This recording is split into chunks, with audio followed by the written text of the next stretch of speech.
Assalamualaikum warahmatullahi wabarakatuh. Teman-teman warahmatullahi wabarakatuh. Ya, semoga semua sehat ya. Jadi saya mulai saja ini. Selamat siang karena teman-teman juga lagi sibuk. Jadi yang hari ini mudah-mudahan saya bisa saya cuma nerangin aja.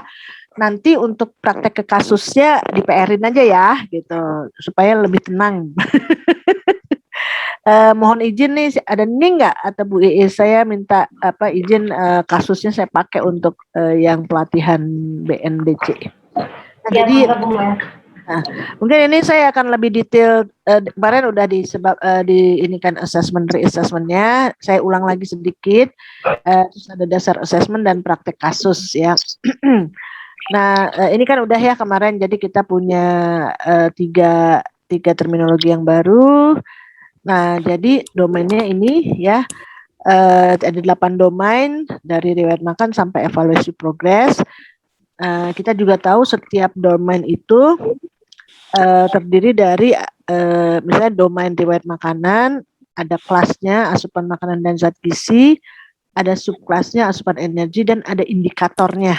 Nah, ini yang kita harus sedikit-sedikit paham dan hafal indikator asupan gizi ini. Nah, karena kenapa? Indikator ada yang double. Waalaikumsalam. Mangga Pak Jaja.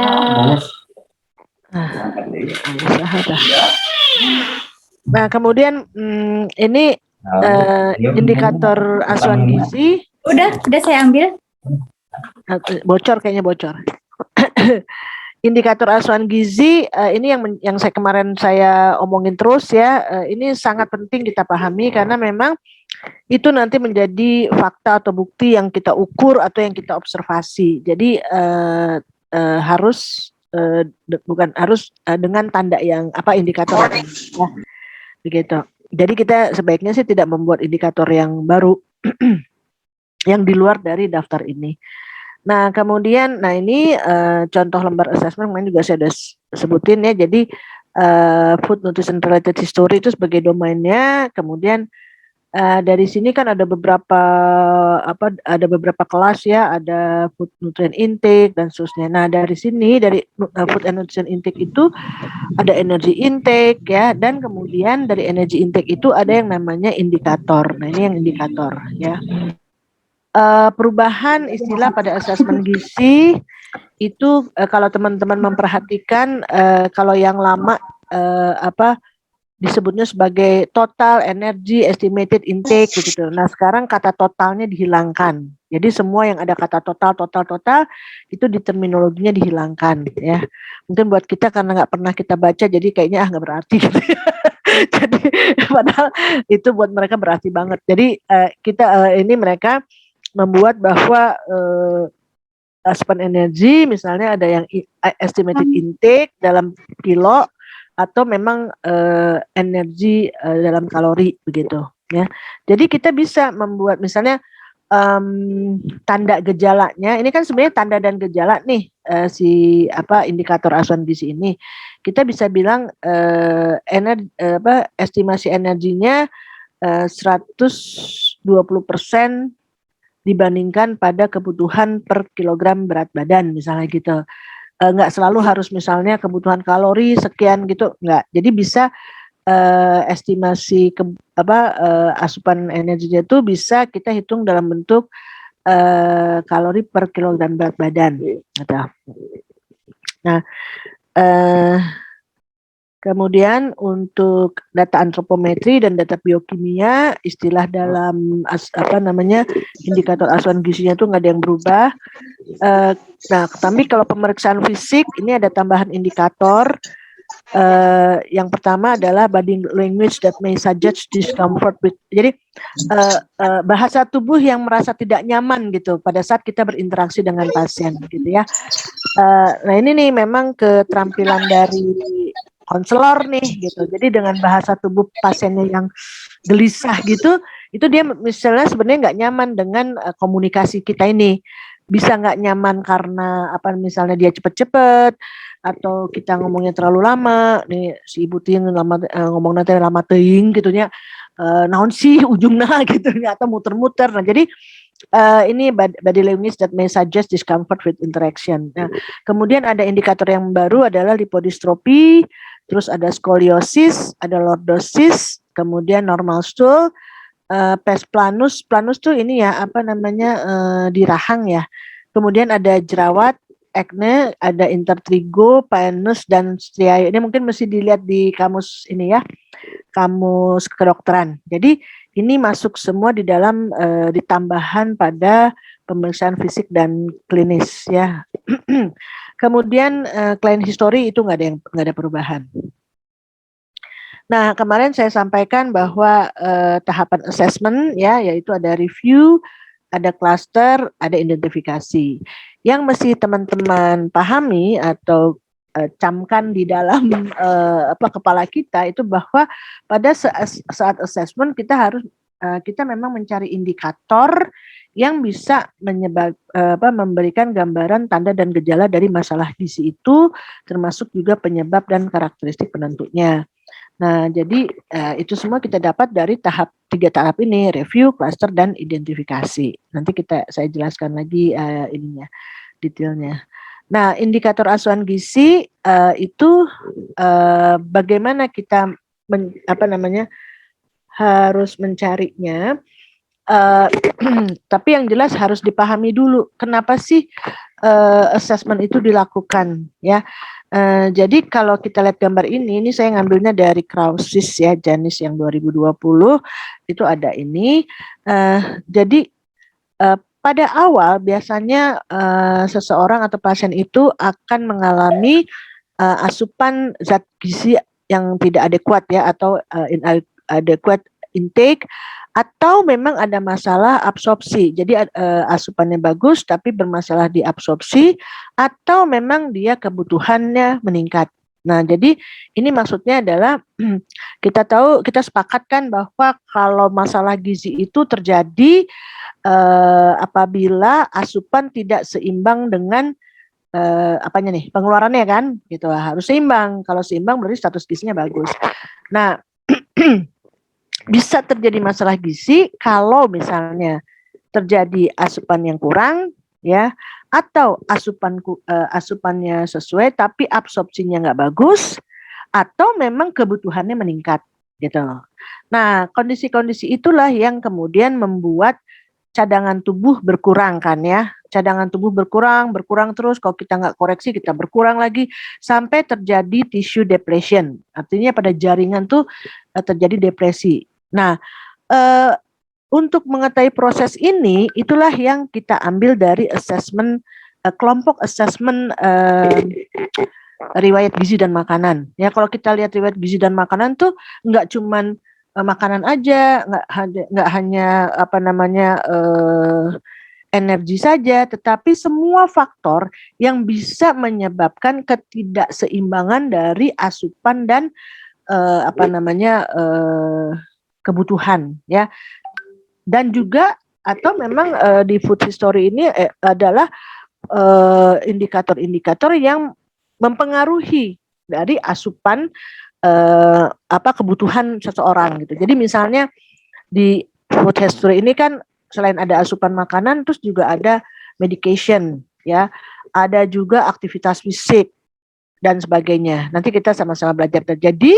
Jadi pada taraf seseorang mengalami asupan yang kurang atau dia absorpsinya jelek atau ada peningkatan kebutuhan, maka kita bisa lihat dari dari mana? Dari food nutrition related history. Nah, kemudian kondisi yang berlangsung lama ya, tidak ada tidak ada perbaikan, tidak ada intervensi dari kita ya, karena pasiennya nggak diasuh ya. Nah, akhirnya terjadilah karena tissue depletion ini terjadilah gangguan pada metabolisme. Jadi dysfunction dari unsur-unsur biokimia yang ada di dalam tubuh ya, misalnya HB-nya sudah turun atau misalnya kreatininnya naik dan sebagainya. Nah, kondisi ini kemudian akan terus-menerus akhirnya menjadi fisiologis dysfunction. Jadi kondisi fisiologisnya berubah karena ada terjadi metabolisnya berubah kan gitu, apa namanya, kerja dari apa namanya, dari tubuh itu memang jadi terhambat misalnya gitu kan. Nah, untuk hal ini maka bagaimana kita taunya? Yaitu kita melihat dari data biokimia gitu. Jadi pertama adalah kenapa riwayat makanan dan zat gizi dulu yang kita assess, itu karena ya ini kita ngeliat dulu nih di mana sih masalahnya ketidakseimbangan antara asupan dan kebutuhan gitu kan. Nah, ternyata setelah salah inadequate intake ini sudah sampai merubah dari metabolisme seseorang ya, sehingga fisiologi fungsinya juga berubah. Nah, itu kita lihat dari data biokimia. Nah, kemudian kalau terus-terusan berlangsung, maka terjadi setelah fisiologis dysfunction terjadi tingkat dysfunction seluler. Ya, nah seluler itu akhirnya kemudian timbullah gejala-gejala klinis, sign simptomnya keluar. Nah, misalnya ya tadi ya lemak yang mulai menurun, ya, kemudian apa namanya, misalnya mata ya berubahlah, kuninglah, apalah begitu. Nah, jadi ini yang disebut sebagai kita mengambilnya datanya adalah nutritious focus physical finding, ya. Jadi pada saat teman-teman melakukan NFPF ini sebenarnya adalah teman-teman mencoba melihat apakah inadequate intake tadi itu sudah kekurangan zat gizinya atau energinya sudah pada tingkat seluler, sudah mengganggu tingkat seluler sehingga muncullah tanda-tanda fisik dan klinis kita. Nah, kita makanya harus ada ini nutrition focus physical finding. Nah, kalau kemudian kalau ini berlangsung terus, itu ada resiko pada sakit ya, artinya dia harus dirawat rumah sakit dan bisa terjadi mortalitas. Nah, oleh karena itu ini memang kita mesti lihat dari client historinya. Ya, apakah dia punya riwayat, ini yang memperberat dari kondisi-kondisi dia. Itu kita lihat dari client historinya. Nah, jadi gambar ini sebenarnya menunjukkan kenapa sih kita harus menggali dari apa namanya, riwayat makanan, biokimia dan sebagainya. Mungkin sebenarnya teman-teman juga di lapangan di kepalanya tuh udah otomatis deh. Kalau misalnya nih kita nemuin pasien yang EMT-nya masih bagus, terus dia cuma makan ya tadinya makannya 1 piring sekarang jadi 3/4 gitu. Nah, kita sudah bisa menduga ini hanya mungkin penurunan cadangan tubuhnya tuh masih baru pada tahap cadangan apa namanya, belum sampai tissue depletion gitu. Nah, jadi kalau kita lihat biokimia, NPFM-nya itu semua masih bagus gitu. Tapi kalau memang sudah mulai ada yang turun segala macam, nah berarti itu udah ada dysfunction biokimia dan itu kita harus lihat data biokimianya. Jadi seperti itu. Ini hanya mengulang saja dan saya tahu teman-teman semua pasti sudah sebenarnya melakukan ini, tapi ini tuh on track-nya tuh yang mana sih gitu. Nah, jadi ini saya hanya ngingetin saja. Jadi apa yang teman-teman lakukan pada mengambil riwayat makanan itu sebenarnya teman-teman sedang melihat apakah asupan yang kurang ini atau ada absorpsi atau ada peningkatan kebutuhan gizi itu depresinya sampai tingkat mana gitu. Lihat biokimia udah turun nih HB-nya, oh berarti dia udah dysfunction dari biokimia. Tentunya lemaknya udah nggak ada gitu ya, udah kurus banget. Nah, itu udah pada cellular dysfunction dan akhirnya timbul sign symptom klinisnya misalnya ikterik dan sebagainya ya, sampai akhirnya meninggal karena di situ kan nanti di NFPF itu juga ada tanda-tanda vital ya. Dari sini ada yang mau tanya atau lanjut? Menelan dulu. Mengunyah dulu, dirasa-rasain dulu, ini enak nggak ya? Kalau enak ditelan. Lanjut ya. Ya. Biasanya kalau kita mulai mau melakukan asesmen itu kan kita lihatnya ke rekam medik ya Bu ya. Jadi kalau harusnya riwayat makan dulu gitu. Tapi kalau kita biasanya lakukan itu kan lihat rekam medik, data yang kelihatan duluan itu kan hasil laboratorium, fisik klinis gitu Bu. Jadi sistemnya gimana Bu? Kita baru datang ke riwayat makannya. Ya, nah berarti gini, kalau pasien itu sudah masuk rumah sakit, berarti kan dia udah morbidity nih.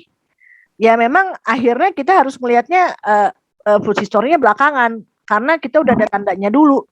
Tapi kita tahu bahwa pasiennya udah masuk rumah sakit dengan hepatitis misalnya, dia sampai dirawat itu, dia udah keluar clinical sign symptomnya, ya kan? Nah jadi memang dia udah harus diperiksa ke atas gitu. Nah ini memang jadi gini, ini adalah konsep cara berpikir dari kita dari sisi kacamata gizi. Artinya bahwa seseorang kalau cuman kurang sedikit aja atau absorpsinya kurang sedikit atau gangguan absorpsinya sedikit, itu mungkin hanya body stores-nya aja yang turun gitu. Nggak sampai ke bawah. Tetapi kalau misalnya udah sampai morbid, udah sampai dirawat, itu memang udah pada tingkat seluler kelainannya gitu. Memang begitu ya. Jadi kalau yang tadi Yesi cerita itu kita dari aspek medis karena udah keluar diagnosis gizinya, diagnosis medisnya. Itu berarti kan morbid. Dia udah dirawat lagi. Jadi emang kita bekerjanya dari tanda dan gejala yang udah ada dulu, terutama biokimia dan NFPF. Nah, baru kita gali riwayat gizi. Jadi emang berpikirnya terbalik kalau kita merawat pasien yang sudah dirawat di rumah sakit. Nah, oleh karena itu, jadi memang mungkin perbedaan nanti bagaimana kita menggali data di rumah sakit dengan menggali data di mana di lapangan di masyarakat. Misalnya teman-teman di masyarakat mengadakan surveillance gizi. Nah itu kalau surveillance gizi itu lebih sifatnya selain screening, kalau memang dia melakukan food recall segala macam, dia ingin melihat ininya gitu. Jadi kalau masyarakat kan mendeteksi ada masalah apa. Kalau kita memang sudah ada masalah medisnya, kemudian kita deteksi masalah gizinya gitu ya. Nah, jadi kalau memang kita menemukan NFPF yang abnormal, biokimia abnormal. Nah, ini menjadi dasar kita pada saat kita menggali data historinya. Misalnya nih, pasiennya HB-nya kurang. Begitu kita kan akan berasumsi, oke, pasti asupan Fe-nya kurang juga dong, gitu. Ternyata asupan Fe-nya bagus. Nah, itu kan ada dua, apa kita nggak becus menggali datanya, atau memang kondisinya HB turun ini bukan karena makanan, bisa karena oh ternyata dia ada gagal ginjalnya, gitulah. Seperti itu ya. Jadi memang kalau kita di rumah sakit, jadi emang mau nggak mau berpikir kebalik kita. Nah, jadi kalau yang ini memang urutannya berdasarkan orang yang tadinya sehat, makanannya berkurang, terus akhirnya sampai morbid. Nah, karena kita di rumah sakit, pasiennya udah sakit, udah morbid. Jadi tanda gejala semua ini udah keluar semua. Gitu ya, Yes ya? Paham kira-kira teman-teman yang lainnya? Ya, Bu. Jadi nanti menggali riwayat makannya fokus ke tanda gejala itu ya, Bu ya? Iya, yang abnormal ini. Jadi meng-cross-check-nya, meng-cross-check yang berkaitan dengan tanda gejala yang sudah ada gitu. Nah, makanya kalau teman-teman lihat di buku IDNT kita, itu riwayat makan selalu belakangan kan ya? Gitu. Saya juga dulu kan pikir, kok riwayat makanan belakangan sih? Padahal kita kan core kompetensi kita di riwayat makanan. Tapi kalau di IDNT, walaupun ataupun di INCPT sekarang, itu selalu yang misalnya inadequate oral intake, itu tanda potensial indikatornya selalu dimulai dari biokimia data, baru antropometri, baru pemeriksaan fisik, dan terakhir adalah food history dan riwayat klien. Saya tadinya kenapa sih seperti ini, agak aneh gitu, dan makanya kita kan selalu kita balikin lagi ke atas tuh food history-nya. Nah, ternyata setelah baca-baca lagi ngeliat ini, oh jadi karena kita melayani pasien yang morbid yang udah sakit. Jadi memang kita harus berdasarkan pada abnormalitas dari biokimianya dulu gitu. Karena itu udah apa ya? Udah tanda klinis ya, udah kelainannya udah klinis. Jadi kita lihat dulu tanda biokimianya, kita lihat physical findingnya. Nah dari situ baru kita gali food history-nya. Nah jangan kemana-mana ngegalinya, fokus aja pada yang abnormal di biokimia data. Misalnya gula darah tinggi gitu, kita pasti harus nanya karbohidratnya segala macam. Kemudian misalnya tebal lemaknya turun, berarti kita gali data gitu kan, sesuai dari tanda-tanda yang ini. Karena si NFPF ini dan biokimia data itu menunjukkan kekurangan asupan dari kebutuhan yang artinya yang tidak ditreat dengan cepat. Hanya yang tadinya ketidakseimbangan antara asupan dan kebutuhan karena terus tidak dirawat, akhirnya lama-lama dia dysfunctionnya udah sampai tingkat seluler dan akhirnya morbid gitu ya. Jadi memang teman-teman harus fokus di biokimia data dan pemeriksaan fisik klinis, kemudian baru ke nutrisi history gitu. Itu memang, jadi saya paham kenapa sekarang saya paham setelah bertahun-tahun ya mengolak-alik NCP, saya baru paham juga, oh ternyata kenapa data biokimia itu diletakkan di awal dari tanda gejala atau potensial indikator diagnosis gizi gitu. Waktu itu saya ingat deh sama Yeni, sama Mbak Leni gitu kan, sama Mbak ini ya, kenapa sih Mbak kok ini ini duluan ya biokimia, kan harusnya kan food history duluan gitu. Jadi itu. Nah kemudian, nah ini adalah gambaran singkat dari indikator asupan gizi yang berkaitan dengan riwayat makanan. Nah ini kalau saya bukan ngajarin ya, tapi saya sharing. Jadi kalau ada yang beda gitu bisa diomongin ke saya gitu. Nah, jadi di riwayat makanan dan zat gizi ini dibagi-bagi 1, 2, 3 sampai 8 itu ada maksudnya gitu ya. Jadi bahwa riwayat makanan itu akan dilihat dari bagaimana sih dia asupan makanannya.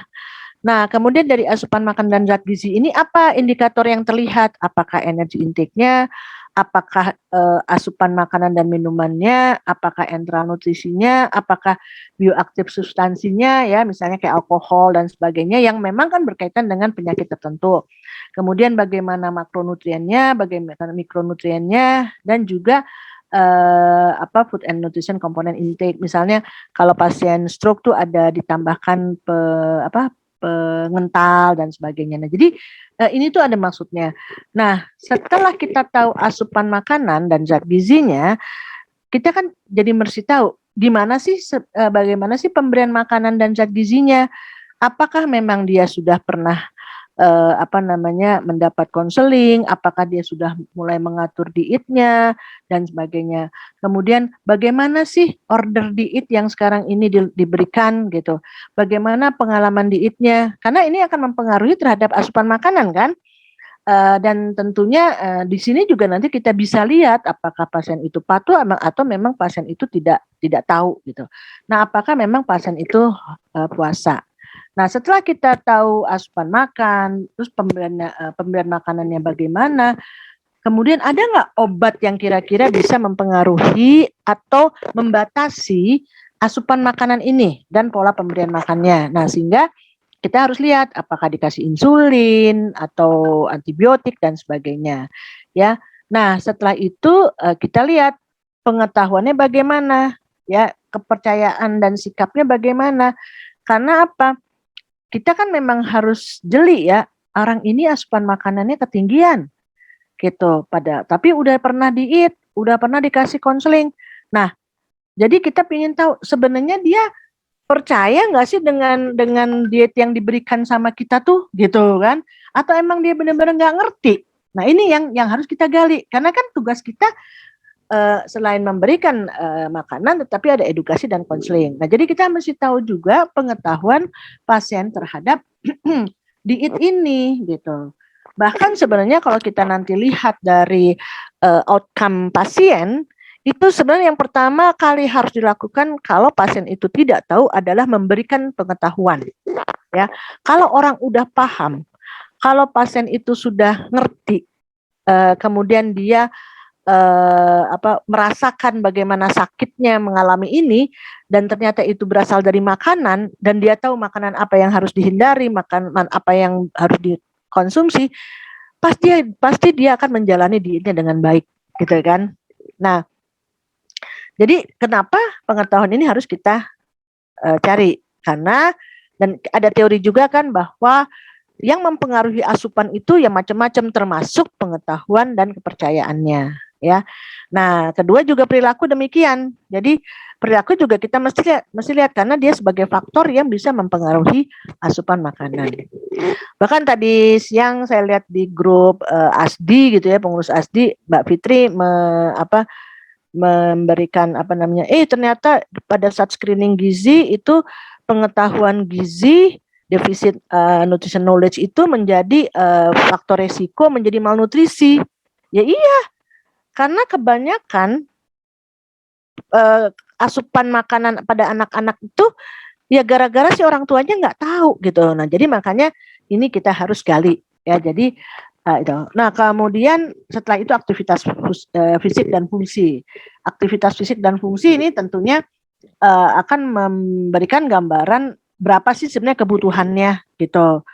Atau atau misalnya kalau misalnya kebutuhannya normalnya ada 1.700 kalori dengan catatan dengan aktivitas yang biasanya yang rutin adalah sedang misalnya. Tiba-tiba sekarang jadi gemuk. Berarti kan kita masih lihat ya bagaimana aktivitas riwayat aktivitasnya kayak apa, apakah dia berolahraga, konsistennya seperti apa, frekuensi seperti apa, durasinya seperti apa gitu, berapa lama dia duduk di depan TV. Nah, gitu. Jadi ini adalah untuk indikator-indikator ini untuk melihat ada nggak keabnormalan atau tidak sinkronnya antara aktivitas yang harusnya dilakukan karena dia butuhnya cuma 1.700 kalori, sekarang makannya 3.000 kalori gitu. Sebenarnya malah kalau dengan banyak duduk dan dia cuma 1.500 saja. Nah, jadi kita melihat dari indikator itu. Nah, kemudian data yang lain harus kita lihat adalah nutrition related patient centered measure. Jadi dirinya sendiri tuh apakah memang dia bisa makan sendiri ya, bagaimana dia bisa kemampuan untuk menyiapkan makanan ya. Makanya kemarin dalam mind mapping kan saya tulis salah satu yang kita harus tahu adalah pasien itu diasuh orang apa enggak gitu kan. Kemudian kognitifnya, kemudian juga mentalnya ya, semua ini kita lihat juga karena ini akan mempengaruhi terhadap asupan makanan. Ya, nah terakhir adalah faktor yang akses ya, sama akses ini juga kan mempengaruhi asupan makanan. Sebenarnya kita harus gali khususnya ini yang di masyarakat ya. Nah jadi teman-teman mudah-mudahan akan lebih paham lagi bahwa riwayat makanan dan zat gizi yang kita gali itu adalah sebenarnya harus keseluruhan ini, ke-88-nya. Tapi memang harus dilihat dari kasusnya gitu loh. Kalau memang kasusnya hanya misalnya underweight ya, hanya dia mengalami penurunan berat badan yang benar-benar karena asupan, ya mungkin nggak sampai yang macam-macam gitu ya. Nah, tapi semua ini harus kita lihat. Artinya maksud saya nggak 88-nya harus dilihat, tetapi mungkin indikatornya nggak usah semua. Nah makanya kemampuan teman-teman untuk memahami patofisiologi, tanda, gejala, faktor resiko, kemudian terapi gizi apa yang harus dilakukan, itu sangat membantu kita untuk menentukan indikator apa yang berkaitan dengan penyakit tersebut. Ya. Kemudian antropometri ini juga ada ininya ya, ada tanda dan indikator asupan gizinya. ya, mulai dari tinggi badannya, berat badannya, kemudian IMT-nya, rangka tubuhnya, ya, estimasi kompartemen tubuh. Nah, ini memang diambil, nanti teman-teman bisa ambil tergantung dari penyakitnya tadi, gitu ya. Penyakitnya apa? Kalau memang harus semua ya harus semua, tapi biasanya enggak sih, hanya beberapa aja, ya. Jadi supaya karena mohon maaf, kalau saya lihat dari kasus-kasus ya, itu assessment tuh cuman asupan, energi, tok gitu kan. Terus perilakunya nggak dilihat, apanya nggak dilihat. Jadi memang susah kita menggambarkan membuat satu diagnosis gizi yang tepat gitu. Kemudian data biokimia, ya, ini ada acid balance, elektrolit dan sebagainya. Nah, teman-teman, ini juga di sini ada daftarnya, ya, misalnya urine profile itu apa aja, protein profile itu apa aja. Nah, inflammatory profile itu adalah yang memperlihatkan, menggambarkan tentang peradangan kan, ya. Nah, ternyata peradangan itu nggak ada tuh yang namanya leukosit segala macam, dia cuma ada CRP. Artinya leukosit itu tidak menjadi indikator asuhan gizi buat kita. Itu untuk dokter, ya, untuk menunjukkan bahwa ada infeksi dan sebagainya. Tetapi di gizi, untuk indikator asuhan gizi, leukosit tidak dipakai. Kenapa? Setahu saya leukosit itu kalau pada orang yang malnutrisi, dia belum tentu dia naik, ya. Kan leukosit itu satu badan dari respon inflamatori yang dia akan meningkat pada saat terjadi paparan dari mikroorganisme kan gitu. Entah misalnya kita kesayat pisau itu kan begitu ada terbuka langsung MO-nya tuh pasti ada gitu. Nah, kemudian si badan-badan ini mungkin ini teman-teman yang S2 tahulah yang tentang imunitas, ya. Jadi dia akan mengeluarkan carian, mendorong darah putih, ya, jadi nanahnya gitu, ya. Dan leukositnya itu kan yang sel darah putihnya. Nah, jadi kalau dia tinggi, kita bisa lihat bahwa ini ada peradangan atau inflamasi. Tapi kalau orangnya malnutrisi, itu bisa tidak terjadi. Karena apa? Karena tubuh terlalu capek untuk mengeluarkan leukositnya, gitu. Jadi memang hati-hati pada orang yang malnutrisi. Tidak demam itu berarti bukan terjadi inflamasi, gitu. Tapi dia terjadi inflamasi, hanya tubuh tidak kuat untuk membentuk atau meningkatkan leukosit melawan mikroorganisme. Nah, jadi leukosit ini tidak dijadikan tanda pada inflamasi. Yang dijadikan adalah CRP. Nah, jadi mungkin ke depan teman-teman kalau bikin studi kasus, leukositnya dihilangin, ya. Karena itu bukan tanda atau indikator asuhan gizi. Itu adalah indikator medis, ya. Ada pertanyaan? Kalau nggak ada, kita terus, ya. Bu, ya. Saya kalau misalnya di datanya itu diperiksa, Bu, CRP-nya gimana, Bu? Ya udah, berarti kalau tidak diperiksa artinya dokternya mungkin merasa ini tidak ada peradangan, gitu. Nah, karena memang tidak ada leukosit itu, tidak ada di sini, gitu. Ya, tapi mungkin kita pasti ada data lain yaitu demam, gitu kan. Jadi kita pakai indikator yang lain. Oke, ya. Punten, ya, kalau nggak salah kasus yang itu terjadi pada orang yang memang gangguan protein, karena kan kurangnya protein di dalam tubuh sehingga tidak memberikan efek antibodi di dalam tubuh. Tetapi kalau orangnya kurang kalori, artinya protein di dalam tubuhnya masih ada, jadi dia akan memberikan respon proteinnya masih berjalan sehingga membentuk antibodi gitu. Jadi memang kalau pengalaman dan beberapa referensi mengatakan kalau misalnya yang tadi lupa apa sih yang meningkat itu tadi, bukan CRP-nya, leukositnya. Kalau leukositnya meningkat itu kalau kasusnya memang orangnya kurang protein gitu, sehingga respon metabolisme untuk munculnya antibodi itu tidak akan terbentuk. Jadi Tapi kalau orangnya kasusnya kurang kalori, itu memang masih membentuk antibodi di dalam tubuhnya sih. Maaf kalau Ya. misalnya salah juga tadi. Enggak salah Pak Ides, enggak salah. Takut amat salah. Enggak, Ya kan benar. saya bukan Benar. orang ruangan. Benar, tapi gini Des, saya kan ngomongin malnutrisi. Artinya Iya. pada kalau kurang kalori kan mungkin dia underweight aja gitu kan. Nah, tapi saya bicara soal malnutrisi. Kalau malnutrisi kan udah turun semuanya ya Pak Ides ya. Betul. Nah, dalam kondisi gitu protein memang tidak bisa. Dan kedua, dia juga kalau malnutrisi kan kondisinya si metabolismenya kan diperlambat ya gitu.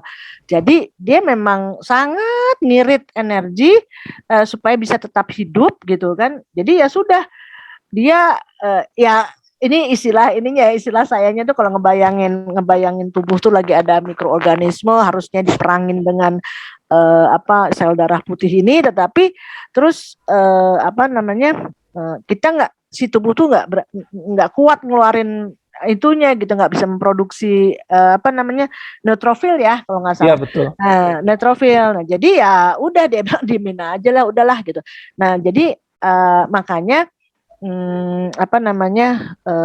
pada saat kondisi malnutrisi itu kalau tidak ada demam kita jangan bilang tidak ada demam gitu loh. Maksud jangan oh baguslah nggak ada demam nggak ada. Tapi mungkin itu sebenarnya terjadi inflamasi. Nah makanya yang paling tepat itu adalah kita melihat CRP-nya bukan leukositnya gitu. Leukosit bisa aja nggak keluar gitu maksudnya Pak Ides. Tapi prinsip bahwa selama tubuh masih mempunyai protein itu dia bisa gitu karena emang kan neutrofil segala macam kan dari protein ya gitu. Betul. Ya, gitu ya Pak Ides. Ada lagi mungkin yang bertanya. Makasih Pak Ides. Jadi saya juga jadi belajar. Ibu izin tanya. Iya. Bu, kalau misalnya pasien yang sudah jelas dari antropometri dia berat badannya turun, IMT-nya rendah, itu akan lebih mudah mungkin menentukan untuk malnutrisi. Nah, yang mungkin agak sulit itu yang kasus di lapangan itu adalah pada pasien-pasien yang memang secara antropometri dia masih bagus, tapi karena dia lama rawat inap yang lama, misalnya pada pasien bedah, terus inflamasinya tinggi karena dia misalnya bedah besar, pasien-pasien yang dengan fistula terbuka lebar, dia turun berat badan banyak gitu, awal dia obes dia turun berat badan banyak, secara fisiologis dia kan jatuhnya malnutrisi tubuh. Betul. Nah, untuk menyebutkan di diagnosa gizi itu malnutrisi, nanti ngelihat ke etiologi dan sains simptomnya, ngelihatnya dari data biokimia ini ya Bu. Kalau misalnya dia tidak periksa CRP gitu Bu. Kan kadang jangan diperiksa CRP-nya tuh Bu, untuk pasien-pasien yang lama, long abstain-nya lama gitu, pasien-pasien bedah seperti itu. Itu gimana Bu? Jadi kalau maksudnya tanda dan gejalanya, maksudnya indikator asuhan gizinya. Nah kalau dari dari kondisi pasien yang Mbak Yanti sebutkan tadi, memang kita lihatnya perubahan berat badannya, penurunan berat badan. Nah, untuk laboratoriumnya itu mungkin kita lihat dari protein profilnya. Kita nggak bisa lihat bahwa CRP-nya kalau nggak ada, mestinya sih ada ya Mbak Yanti ya, kalau misalnya bedah pasti CRP dihitung tuh. Jadi ini mudah-mudahan jawaban saya bisa memuaskan. Jadi gini, kalau dikatakan dulu waktu saya masih ikutan TNT dulu kan, bahwa hati-hati ya, kita harus lebih berhati-hati sama orang yang penurunan berat badannya cepat ya, bukan karena diabetes tapi penurunan berat badan yang cepat dalam waktu tertentu ya, dibandingkan walaupun dia IMT-nya masih bagus. Jadi misalnya IMT-nya sekarang ini bagus, tapi sebenarnya sebulan yang lalu dia berat badannya lebih dan turun drastis sekali gitu ya. Nah, kata waktu itu siapa sih yang nerangin, saya lupa. Jadi kita harus lebih berhati-hati sama orang ini yang mengalami penurunan berat badan cepat walaupun IMT-nya saat ini bagus, dibandingkan dengan orang yang IMT-nya kurang karena jangka waktu yang lama. Nah, kalau orang yang IMT-nya kurang, misalnya setahun yang lalu turun berat badan, hanya sekarang menjadi malnutrisi, itu memang pure malnutrisi makanya. Nah, tapi orang yang tiba-tiba turun drastis walaupun IMT-nya bagus, Nah itu malnutrisi juga, tapi bentuk lain. Nah makanya waktu itu kan saya ikut TNT-nya tahun berapa ya, udah lama banget. Nah kemudian ternyata Aspen itu kan 2012 dia membuat kriteria baru kan, yang sekarang kita pakai malnutrisi karena karena kekurangan makanan. Jadi dia kalau kekurangan makanan kan prosesnya panjang, akhirnya IMT-nya jelek. Nah tapi ada pasien yang malnutrisi juga karena memang penyakit yang ada inflamasinya gitu. Jadi gitu ya. Jadi kalau misalnya orang yang turun berat badannya dengan cepat gara-gara operasi, gara-gara penyakit ya, itu harusnya sih CRP-nya dihitung. Pasti CRP-nya pasti ada inflamasi itu. Gitu. Jadi itu juga menjadi perhatian kita. Nah, itu yang mendasari kenapa sekarang malnutrisi ada 3 kelompok kita ya. Thank Baik, you Bu, ya. terima kasih. Mudah-mudahan membantu jawaban gue bener. Membantu sekali Ibu. Ntar jawaban aku di cross check ya di jurnal ya, takutnya gue salah juga. Maksudnya gini loh. Saya kan juga masih belajar nih. Jadi mungkin yang saya baca tuh udah kadaluarsa, tapi yang sekarang ada yang baru lagi gitu ya. Jadi kan kita sharing nih, bukan saling mengajari gitu ya. Kita sharing. Oke. Nah, ini data pemeriksaan fokus gizi ya, dari keadaan umum, head, hand, dan sebagainya. Ini tanda-tanda gejala. Oke. Nah, sekarang ini adalah riwayat klien ya. Jadi ada personal history, patient client history, dan sebagainya. Nah, mungkin saya stop share dulu sampai sini. Boleh nggak teman-teman nanti kita lihat,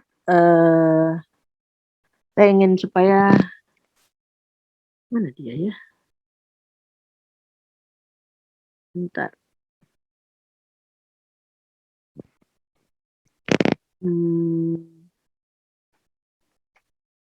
Nah, saya ingin teman-teman melihat inilah bentuk yang namanya terminologi assessment. Pasti teman-teman udah pernah tahu lah. Cuman sekarang jadinya tadinya kan cuman 5 lembar, 10 lembar, sekarang jadi 36 lembar. H. Nah, jadi ini yang tadi saya terangin itu. Jadi ini FH ya. Kemudian ada komponen food nutrient intake dan seterusnya. Jadi ini ada energy intake, fluid intake. Yang dibedakan antara estimasi dengan measure. Jadi apakah itu diukur ya? Mungkin kalau terukur itu kalau penelitian ya, atau estimasi. Nah, ini ada food intake apa aja. Nah, ini nih nanti teman-teman memang harus dikit-dikit paham lah gitu. Ratusan mungkin ribuan ini nih ya. Nah, kemudian ini ya ada caffeine intake gitu kan. Kemudian ada ini yang biosubstansi. Ya, biosubstansi itu adalah alkohol, plant stenol ester ya. Jadi kalau misalnya sekarang itu ada tuh bukan ini ya, bukan promosi ya, tapi ya saya baru tahunya cuma itu aja ya, kayak Bedecol gitu. Itu kan plant stenol ester kan. Nah, ini kan kalau untuk pasien-pasien yang profil lemaknya nggak bagus, kita bisa tanya ini juga. Plant stenol ester kan bukannya berarti ada di Benecol aja, tetapi kita lihat dari sumber bahan makanannya gitu. Nah, itu tingkat yang kayak Iis, Mimi, Yanti, Yesi dan sebagainya tuh udah harus kesini larinya, udah bukan makronutrien doang gitu ya. Jadi di sini disediain semua indikator-indikator yang terkait dengan gizi itu. Nah, ini karbohidrat intake-nya, fiber intake, ini untuk makronutriennya ya. Kemarin tadi udah saya bagiin ya, yes ya. Nah, kemudian ada behavior ya, kepatuhannya bagaimana, perilaku menolak. Kemarin saya udah kasih tahu belumnya yang ini juga. Nih, diet experience, diet order apa aja, experience dietnya apa aja, eating environment gitu. Ini eating environment tuh terutama pada yang stres ya, maksudnya sakit karena dia memang stres atau memang lansia, anak-anak itu perlu kita lihat eating environment-nya sebenarnya ya. Jadi intinya sih yang penting teman-teman tuh harus paham banget faktor-faktor apa sih yang menyebabkan dia bisa kelebihan atau kekurangan asupan makanan. Nah, ini semua dituangkan di sini ya, sampai kepada breastfeeding-nya. Ini antropometri juga banyak ya ininya, jadi bisa teman-teman pilih. Ini gastrointestinal profile ya, gitu. Kayak ini contoh aja nih, ada berapa tuh ya? Kalau nggak salah 36 lembar. Soalnya mahasiswa saya kasih ini, terus bilang, Bu, ini mesti dihafalin semua, Bu. Saya bilang, enggak 17 lembar katanya. Enggak, Bu, enggak, saya bilang, tapi Anda setiap kasus Anda ngerjainnya pakai ini, jadi kan lama-lama hafal. Bener gitu ya, setelah saya ngajar kira-kira 3 bulan tuh udah mulai dikit-dikit hafal mahasiswanya ya. Masa Anda kalah sama mahasiswa? Oke, kembali lagi ke PowerPoint ya. Ada pertanyaan mungkin? Ada yang mau tanya? Saya mungkin nggak bisa lama-lama ya, karena mesti sampai jam 3 kali ya. Soalnya aku mesti ngurus sisa. Nah, implementasi asuhan ini adalah maksud saya bagaimana kita masuk ke dalam kasus ya. Jadi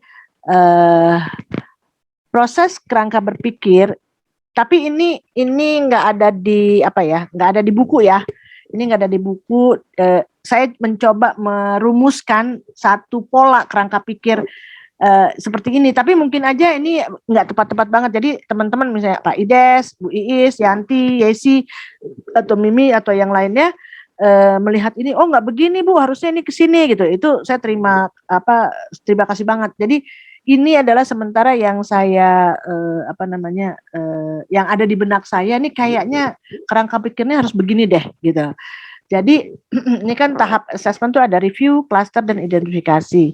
Nah, jadi sebelum kita melakukan review, cluster, identifikasi, sebenarnya ya modalitas kita harus tahu patofis penyakitnya, terus bagaimana metabolisme zat gizinya, kemudian TGM-nya, dan assessment-nya. Assessment itu artinya bagaimana review, bagaimana cluster, bagaimana identifikasi ya. Nah, kalau kita udah tahu patofisnya, kita akan bisa membayangkan kira-kira indikator asuhan gizi yang terkait penyakit ini tuh apa sih gitu ya. Nah, dari indikator penyakit gizi yang terkait penyakit ini, kita kemudian bisa menggali ke kasus. Jadi misalnya Mbak Anna misalnya ditelepon dari ruangan. Ini ada pasien konsul diabetes, tapi kreatinnya naik, kemungkinan ada ginjal, bla bla, kan mungkin perawatnya ngasihnya diagnosis medisnya ya gitu. Nah, jadi sambil Ana jalan dari, mungkin Ana lagi di mana, di instalasi gizi, di telepon, jadi sambil jalan ke ruangan tuh udah berpikir nih kira-kira apa ya indikator yang harus saya gali gitu ya. Diabetes berarti dia polidipsi, polifagi, dan sebagainya. Faktor resikonya adalah konsumsi karbohidrat yang berlebihan, khususnya dari jenis karbohidrat yang refined, terus pola makannya dia, 3J apa enggak, aktivitas dia, segala macam. Jadi udah ada di kepala apa yang mau ditanya. Nah, itu sebenarnya kita sudah memetakan indikator-indikator asuhan gizi itu apa yang kita mau lihat gitu ya. Nah, atau misalnya kalau kita lagi ngerjain studi kasus, indikator-indikator apa yang kita akan lihat di kasusnya, ini ada apa enggak datanya. Nah, setelah itu kemudian kita lihat kalau kita data kasus atau kita menggali data di pasien, itu tentunya kita akhirnya bisa melihat data yang relevan dan dengan indikator. Artinya kalau kita baca rekam medik gitu kan, oh ini ternyata di rekam medik ada misalnya A1C gitu. Oke, ini memang indikator yang saya harus cari gitu. Jadi kita mencarinya adalah indikator yang berkaitan dengan gizi. Ya, kalau misalnya ada data lain yang tidak berkaitan dengan gizi, sebenarnya sih cuekin aja gitu. Itu adalah diagnosis medis. Nah, ini yang kita harus pisahkan. Baca status itu kita harus fokus dulu pada indikator yang memang berkaitan dengan gizi yang kita sudah perkirakan kita petakan dari penyakitnya gitu. Sehingga indikator-indikator yang lain kita hanya tahu aja, oh leukositnya tinggi, oke berarti ada peradangan, tapi kenapa nggak demam ya? Gitu. Lihat CRP-nya, oh CRP-nya nggak ada nih. Oh gitu saya mesti tanya sama dokternya, dok nih gimana kondisinya? Apakah memang kita bisa bilang dia inflamasi atau tidak? Begitu kan? Nah kalau dokternya bilang iya nih kondisinya inflamasi, oke berarti malnutrisi berkaitan dengan inflamasi gitu. Nah jadi seperti itu. Eh, kan kita tahu kan apalagi kalau pasien rawatnya udah lama kan catatan mediknya tebal banget. Jadi dari awal kita udah bisa memetakan dulu kira-kira indikator apa sih yang mau saya cari nih untuk pasien ini dengan penyakit yang seperti ini gitu ya. Nah, kemudian setelah kita lakukan review ya memilih data yang relevan, kemudian kita lihat pada rujukan terminologi tadi. Sorry, maaf. Yang ini pada yang memilih indikator yang relevan itu memang kita mesti melihat dari lembar terminologi tadi yang saya perlihatkan. Nah, kemudian kita kedua kita lihat setelah kita tahu indikatornya, kita lihat kemungkinan diagnosisnya itu dari mana? Dari rujukan terminologi assessment, mohon maaf, itu tuh yang buku buku kuning tuh. NCP yang 2016 atau yang buku putih ya, itu bisa dilihat dari situ juga. Nah, kemudian juga setelah kita dapat indikator dari diagnosis dari masing-masing indikator tadi ya, tapi indikatornya masih belum kita bandingkan abnormal atau tidak. Jadi maksudnya gini, indikator yang saya harus cari untuk pasien diabetes ini adalah asupan karbohidrat, gitu kan? Oke, terus ternyata ada nih data, kita gali nih dapat. Nah, indikator asupan karbohidrat ini belum kita lihat abnormal apa tidaknya ya. Indikator asupan karbohidrat ini itu kemungkinan diagnosisnya apa sih? Oh, inadequate asupan karbohidrat atau eksesif karbohidrat gitu kan. Dua kan. Nah, terus yang lain juga sama kita cari. Nah, begitu pada tahap identifikasi masalah, disitulah kita bandingkan dengan komparatif standar si data-data kasus yang kita punya sesuai dengan indikatornya. Oh, ternyata karbohidrat yang dikonsumsi oleh pasien ini kelebihan. Artinya, kemungkinan diagnosis dari inadequate carbohydrate intake itu saya coret karena kenyataannya saat ini adalah kelebihan asupan karbohidrat. Gitu. Jadi, diagnosisnya excessive carbohydrate intake. Gitu. Nah, memang teman-teman jalan seperti ini itu kalau buat teman-teman yang udah terbiasa di ruangan ya, udah terbiasa melakukan asuhan sama pasien itu lancar banget sih gitu kan ya. Tapi harus dilalui, harus cobalah bertahan dan bersabar. Makanya saya kasih PR itu maksudnya supaya Anda teman-teman tuh bersabar ya. Oke, satu-satu kan memang satu-satu gitu ya. Supaya melatih kerangka berpikir kita gitu. Nanti kalau udah paham benang merahnya itu teman-teman ya nggak usah review dan klasternya, cukup ada di kepala aja. Ya gitu, cukup di kepala aja karena kan nggak mungkin juga kita bikin di catatan medik panjang banget. Ini jadi proses review dan klaster ini adalah untuk membuat membentuk kerangka pikir teman-teman gitu ya.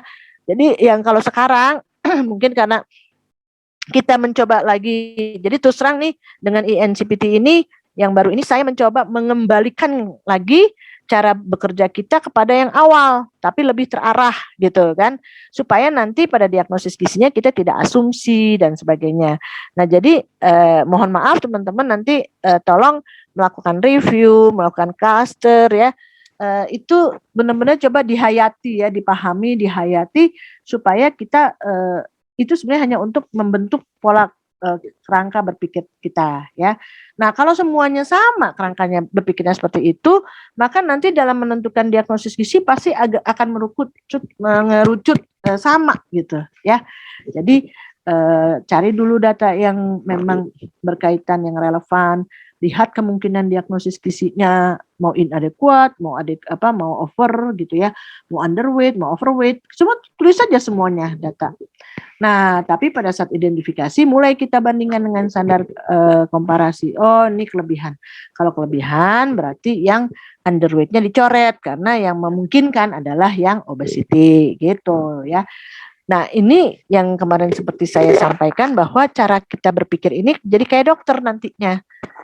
Ada data satu, oh kemungkinannya ini. Dapat lagi data lain, oke, kita kerucutkan lagi. Dapat lagi data lain, oh lebih spesifik gitu. Nah, kalau dokter kan setelah dapat data yang berdasarkan wawancara itu, kemudian dia oke, saya pastikanlah dia udah punya bayangan diagnosisnya sih, cuman nanti deh saya pastikan dengan lihat hasil lab.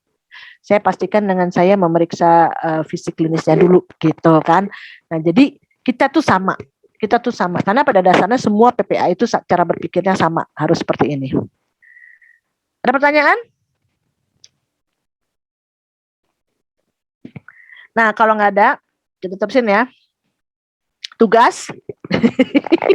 Maaf ya, kok Bu Meti refreshing tapi ngasih tugas. Ya kembali lagi ya supaya kita terbiasa. Jadi tugasnya membuat peta pikir adalah pertama ada kasus di sini, kasusnya obesitas dan dislipidemia. Jadi saya mohon izin ya Bu Is sama Bu Nining, saya pinjam studi kasusnya. Jadi mengidentifikasi dulu faktor risiko dari penyakit ya, dalam hal ini obesitas dan dislipidemia. Dislipidemia ya. Ya. Kemudian identifikasi tanda dan gejala dan identifikasi prinsip diet terkait ya. Nah, setelah kita bisa mengidentifikasi itu, maka kita cari indikator yang berkaitan dengan 3 poin ini. Ini bisa dilihat pada lembar terminologi assessment yang 17 lembar tadi ya. Nah, gambarannya seperti ini. Ya, ini tapi saya belum selesai. Jadi misalnya faktor risiko untuk obesitas, apa sih? Kurang aktivitas, makannya banyak, energi banyak, terus dislipidemia berarti konsumsi lemaknya tinggi misalnya ya. Kemudian tanda gejalanya apa sih? IMT dan sebagainya gitu. Nah, TGM-nya ada. Kalau terapi gizi mediknya prinsipnya dia harus kalorinya rendah, kemudian ada aktivitas fisik, bla bla bla bla gitu ya. Nah, dari situ kita buat indikator asupan gizinya untuk yang menunjukkan ke arah obesitas itu kan adalah asupan makanan dan energi. Nah, asupan makanan energi juga kita lihat lagi di terminologinya. Maksudnya ini apa karena tidak disediain makanan, apa karena dia sekali makan besar gitu. Nah, jadi itu yang digali lagi, bisa ada cucuk ikannya lagi di sini nanti yang kecilnya. Misalnya oral asupan oral gitu kan. Nah, demikian juga lemak ya. Misalnya lemak dislipidemia tinggi. Yang disnya ini apa? Trigliserid, kolesterol. HDL-nya bagaimana, atau memang ternyata trigliserida aja misalnya. Berarti kan kita ngelihatnya asupan karbohidratnya gimana ya gitu.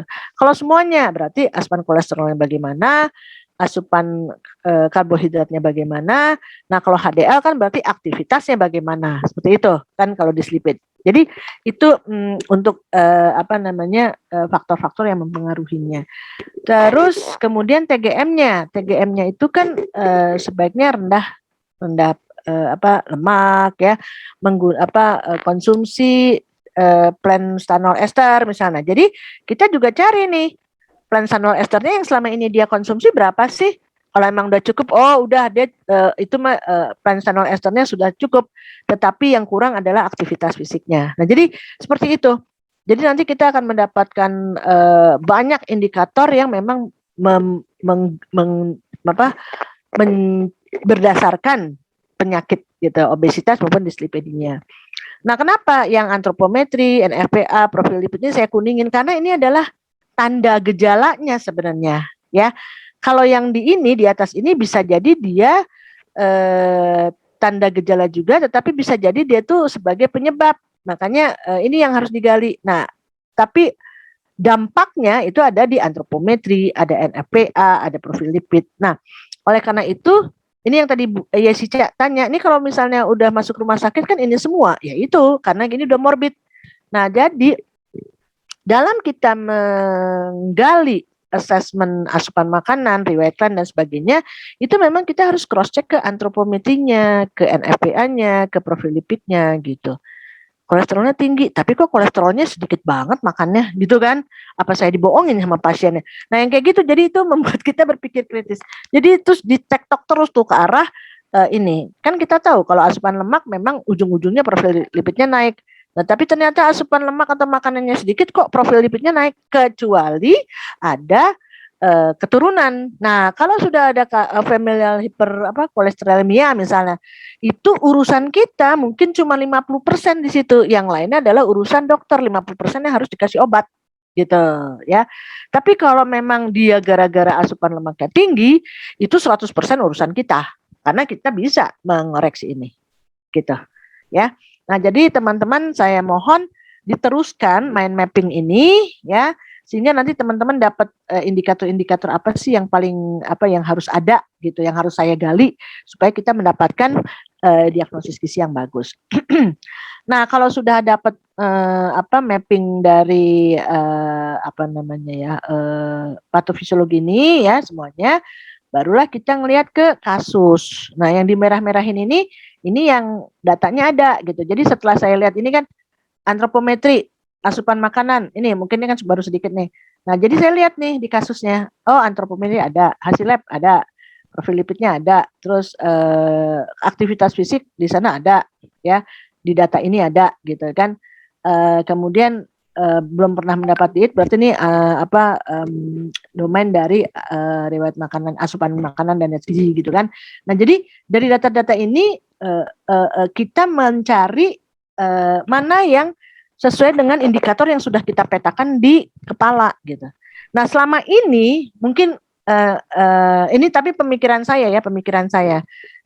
Bisa juga teman-teman kalau mau punya pendapat yang lain. Tapi selama ini jadi saya merasa kita agak salah gitu ya. Kita agak salah karena apa? Kalau kita memberikan latihan kasus, kita selalu mencoba mengelompokkan data yang kita punya ke dalam kelompok food history atau antropometri gitu ya, benar nggak? Benar nggak? Jadi kita betul juga sih Bu. Ya, jadi kita mengidentifikasi ini justru usia masuk mana sih? Oh, client history, suku client history, pendidikan client history, TBBB antropometri. Jadi ini juga saya rasakan pada mahasiswa saya karena saya ngajarnya juga sama gitu kan. Terus kok kayaknya nggak ada padahal sebelumnya saya udah gali tuh patofisiologi ini berkaitan dengan apa, terus begitu prak ke kasus kok nggak nyambung juga ya, padahal saya sudah mencoba menginikan dengan patofisnya.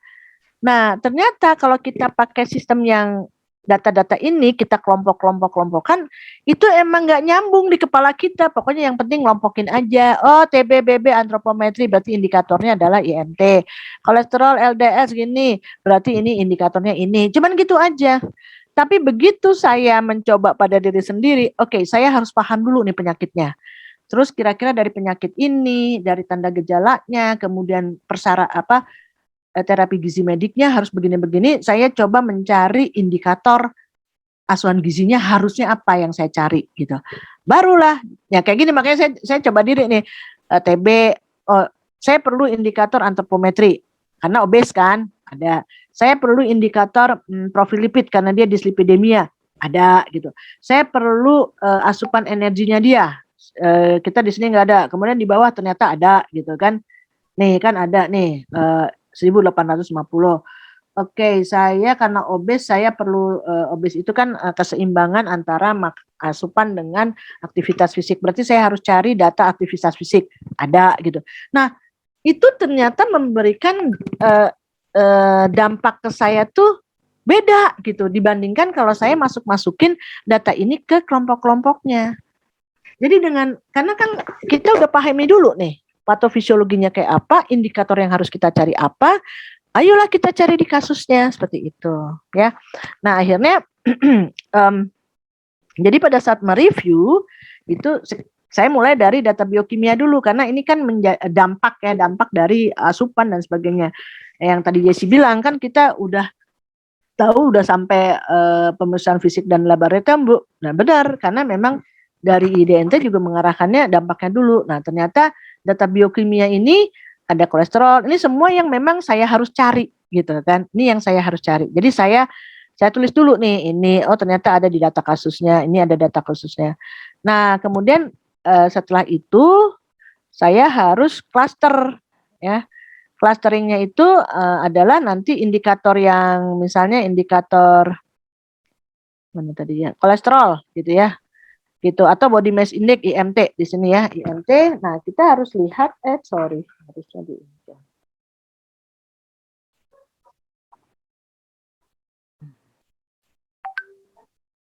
jadi misalnya IMT.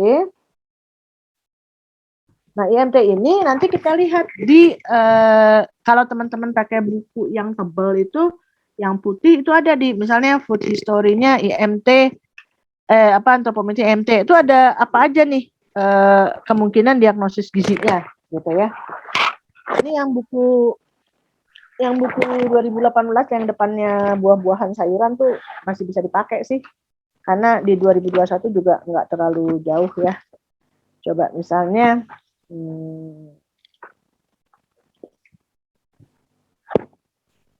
enggak ya.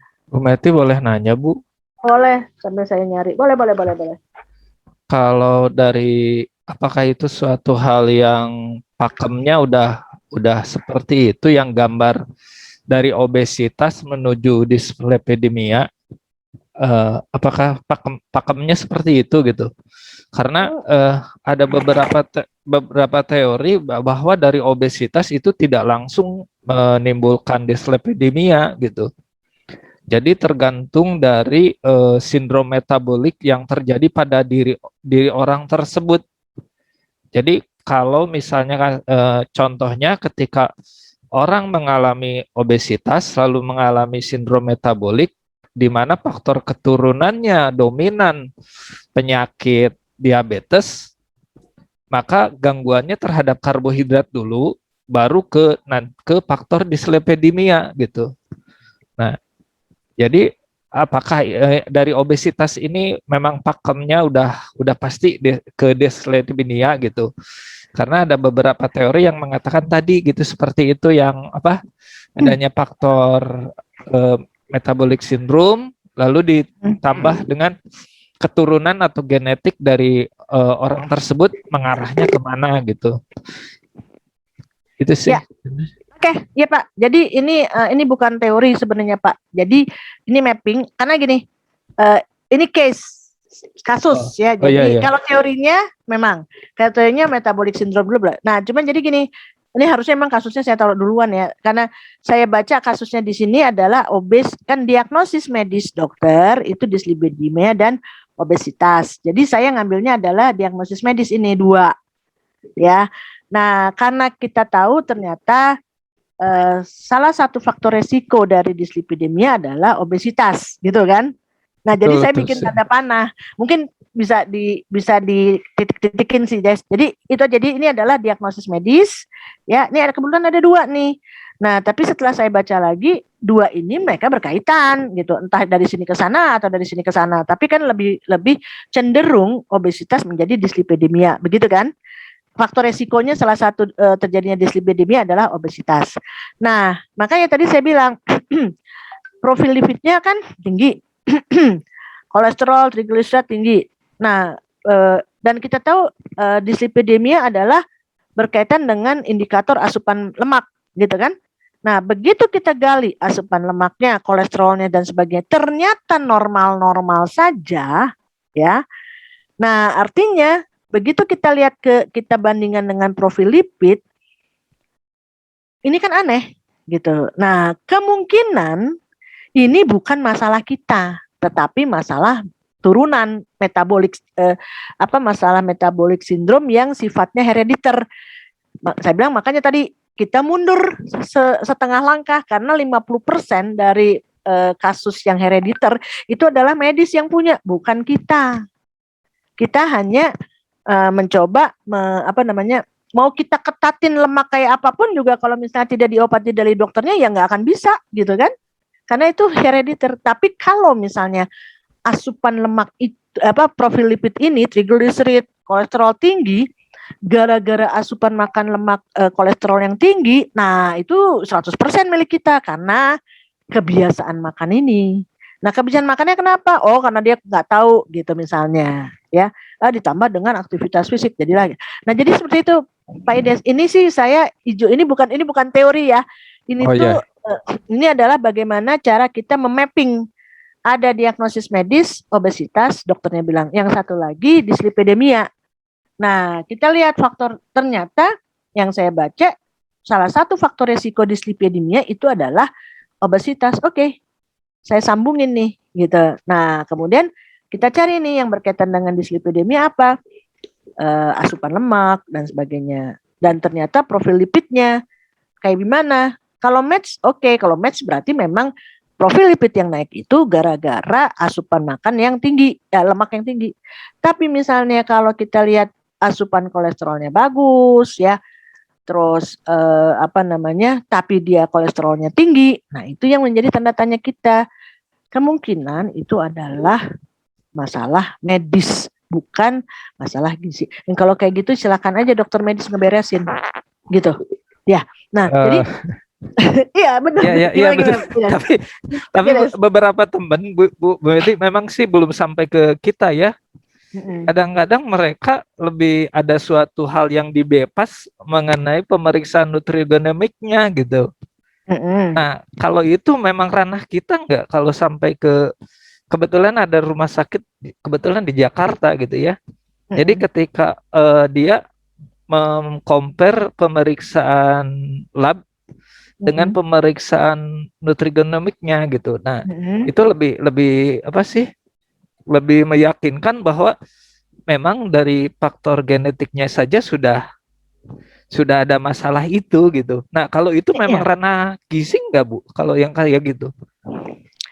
Ya, sekarang nutrigenomik itu kan berarti kita memberikan diet yang memang tidak boleh untuk tipe itulah gitu.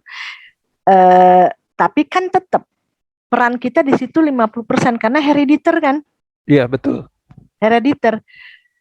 Kalaupun gizi ketat tapi terus kemudian dari dokter nggak ada medisnya, itu biasanya memang kita nggak akan juga bagus hasilnya. Jadi harus dua-dua gitu. Iya. Jadi peran kita nggak 100% Pak Des, karena untuk keturunan kita nggak punya peran. Ada peran dokter di situ juga banyak. Ya. Tapi kalau memang nah ini juga kalau dilihat dari gaya hidupnya betul. Jadi ada beberapa yang harus kita hilangkan. Ini kayak kakak saya aja diabetes kan. Diabetes terus ternyata dari hasil pemeriksaan di Prodianya dia nggak bisa makan nasi, nggak bisa makan, dia hanya bisa makan millet. Millet tuh apa sih? Jawawut. Nah, betul. Nah, ternyata memang benar. Dia makan itu turun, tetapi memang tetap harus ada obat dokter, ada itu gitu. Jadi artinya gimana ya? Tidak 100% punya kita sih sebenarnya. Kalau saya bilang ya, tapi nggak tahu nanti saya baca lagi pada saat nutrigenomik ini bagaimana posisi seorang ahli gizi gitu ya. Artinya gini, kalau memang harus membutuhkan obat itu kan kita nggak bisa gitu. Kenapa saya bilang silakan aja tetangga sebelah yang ngerjain, bukan masalah ngerjain dietnya. Kan kita ini dietitian atau nutrisionis punya masalah gizi. Masalah gizi itu kan penyebabnya entah perilaku entah kebiasaan makan. Nah, kalau misalnya yang salah perilaku dan kebiasaan makan, terapinya apa coba?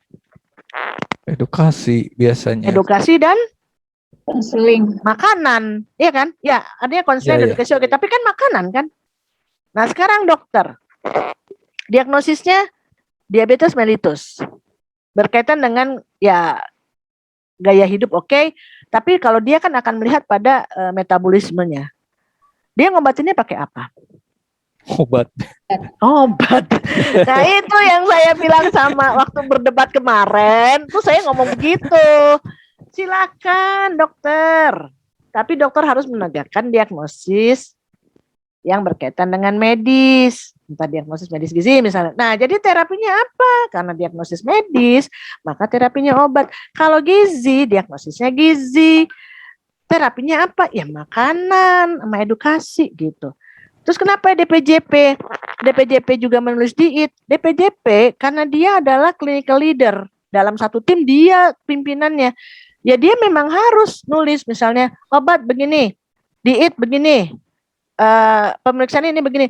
Nanti si PPA yang lain melihat instruksi dari DPJP-nya, kita kan menggali nih, benar nggak? Bukan benar, maksudnya, oh dokter DPJP mintanya diitnya 1.800, tapi kalau saya ini kok ternyata cuman sebenarnya harusnya 1.500 dulu.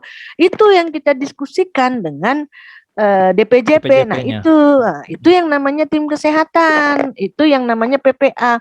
Jadi di PPA itu masing-masing mengerjakan dengan diagnosisnya masing-masing.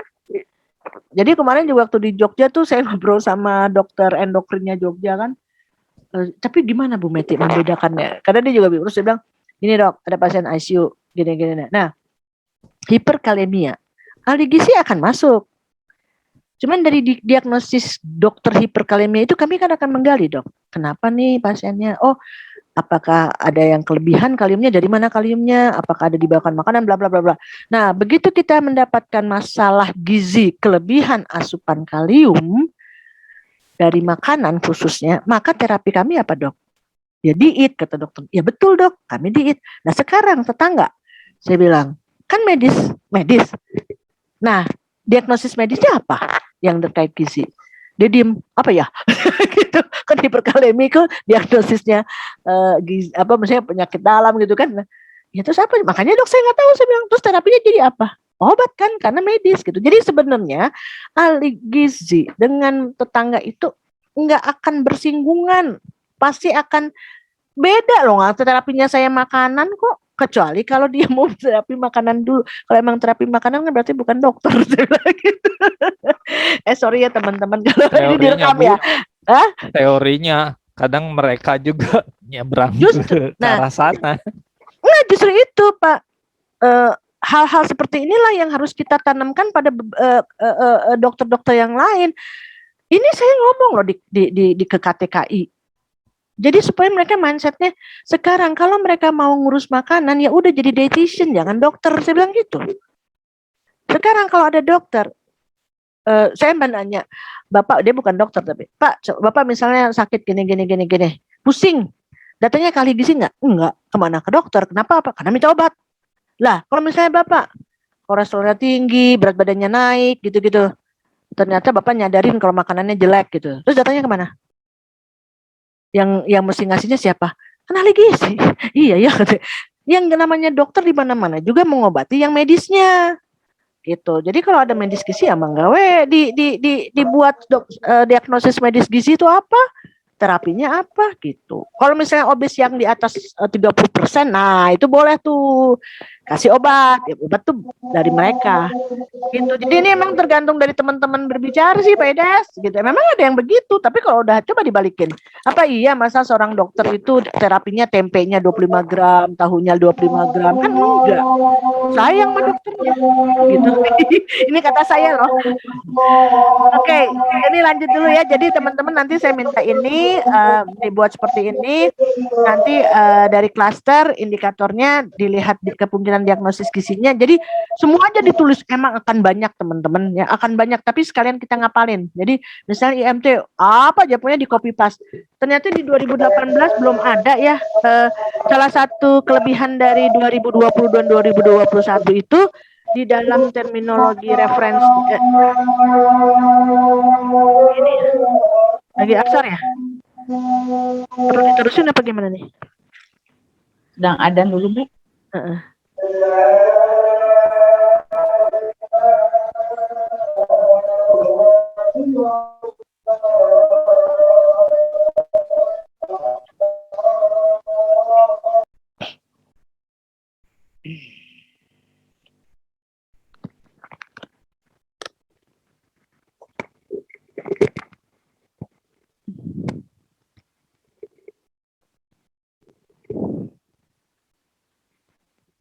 Masih azan? Kalau di sini masih, Bu. Oh ya, bisa sebentar lagi berarti. Ya intinya saya tulisan aja nggak apa-apa ya, pelan-pelan aja ngomongnya ya. Soalnya ada. Jadi nanti dari indikator ini ternyata yang di 2018 itu nggak ada kemungkinan diagnosis gizinya. Di tahun 2020 dan 2021 tuh tiap indikator ada kemungkinan diagnosis gizinya gitu, intervensinya apa, diagnosis gizinya apa. Nah, jadi nanti tolong ditulis sama teman-temannya, dikopas aja ke sini. Nanti sambil dipelajari. Nah, setelah itu dari kemungkinan diagnosis ini, dari indikator semua, baru dilihat apakah diidentifikasi apakah IMT ini berlebih atau kurang. Nah, berarti indikator yang tadi kita udah pilihin, kita pilih lagi mana yang sesuai dengan IMT ini. Sebenarnya sih memang kalau teman-teman yang udah pada ini kan udah pada pengalaman, memang langkah review sama klaster tuh bisa dilewatin, tapi jadinya kita nggak apal gitu loh. Jadi nggak ngerti tahapan pemikirannya. Gitu barangkali.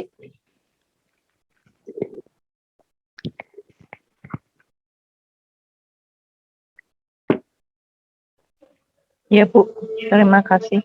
Bu Met, itu tadi PowerPoint untuk latihannya sudah dikirim yang melalui Yes itu ya Bu? Ya, jadi 3 itu sama, mungkin saya kirim lagi yang lembar referensi dari indikator. Jadi misalnya energy intake ya, satuannya apa, karena harus definisi apa, satuannya apa, kemudian diagnosis yang terkait apa, itu ada di situ. Nah itulah teman-teman tinggal kopas-kopas itu aja, tapi sambil belajar, maksudnya kopas juga dipilihin juga, jadi nggak semua, nanti akan kerasa teman-teman, misalnya di situ ada urutan apa, ada urutannya apa, ada beberapa diagnosis kan, misalnya kita juga bisa kan ngebayang nih obes dan dislipidemia. Jadi ada beberapa yang nggak usah dipilih karena itu nggak ada kaitannya gitu. Bentar ya, saya tuh ada nggak ya di sini?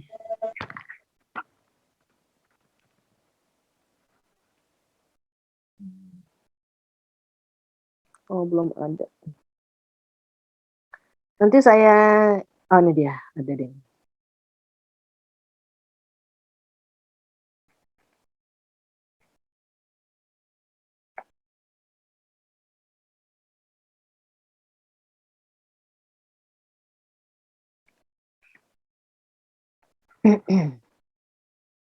Kelihatan nggak?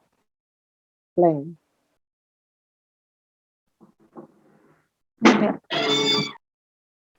Ternyata cuma judulnya doang. Sorry. Nanti saya kirim deh. Jadi di situ ada food history, energy intake, terus apa namanya, definisi apa, terus indikatornya apa, satuannya apa. Jadi supaya kita lebih tahu, oh satuannya ini. Sehingga pada saat kita membuat soal atau menggali data juga nggak asal misalnya dia suka ngemil, nggak ada indikator yang dia suka ngemil gitu. Jadi harus